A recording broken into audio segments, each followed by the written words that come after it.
પાણી આપને કેવું લાગ્યું? ઠંડુ લાગ્યું? ના, hot water. ગરમ પાણી છે? Hot hot water. પાણી ઠંડુ છે? ગરમ છે. ચાલો સરકારી કચેરીઓની કડવી વાસ્તવિકતા જોઈએ. શું ત્યાં ખરેખર પ્રજાની સેવા થાય છે?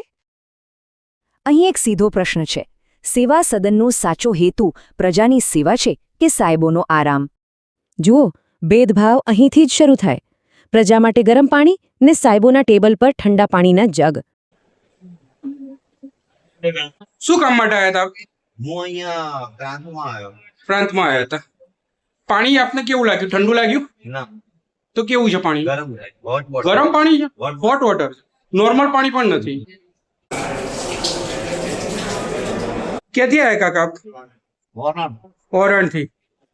એટલે મામલતદાર કચેરીમાં કામે આવ્યા હતા કે પ્રાંત અધિકારીમાં?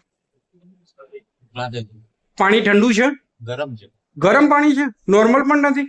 સામાન્ય નાગરિકો 15 ફૂટ દૂરના પંખે પરસેવે રેબઝેબ થાય, જ્યારે સાહેબો કેબિનમાં સતત મજા માણે.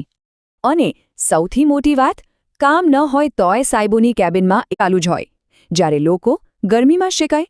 પાણી હોય કે બેઠક વ્યવસ્થા, દરેક મૂળભૂત સુવિધામાં પ્રજાની હાલાકી અને અધિકારીઓનો વૈભવ અહીં સાફ દેખાય છે. આનો સૌથી મોટો ભોગ કોણ બને? બિચારા વૃદ્ધો, મહિલાઓ અને ગરમીમાં તડપતા બાળકો. મદદ માટે કોઈ જ નહીં. હવે સૌથી મોટી કડવી સચ્ચાઈ, અધિકારીઓની આ તમામ લક્ઝરી કોના પૈસે ચાલે? આપણા એટલે કે પ્રજાના ટેક્સથી. તો પછી સવાલ એ થાય કે જે કરદાતાઓ આખી સિસ્ટમ ચલાવે છે તેમની જ આટલી અવગણના કેમ? આપણે જે વોટર કુલર મૂકેલા છે એ ચાલુ છે? ચાલુ કરવા માટે આજકાલમાં માણસ આવે છે. આણંદ ઇલેક્ટ્રિક કહેવાય ને, મહેસાણાથી હા, આવે છે રિપેર કરવા. છ ખરા? બંધ થઈ જાય. આ નહીં ચાલુ.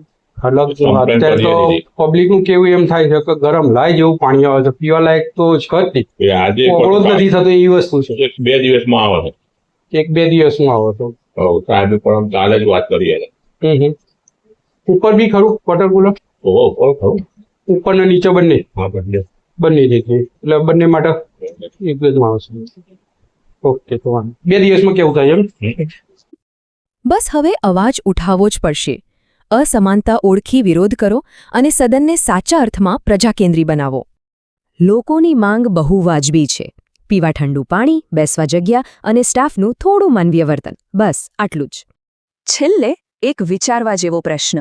શું આમ જ મૌન રહેવાથી સિસ્ટમમાં અન્યાય સતત વધતો જ રહેશે?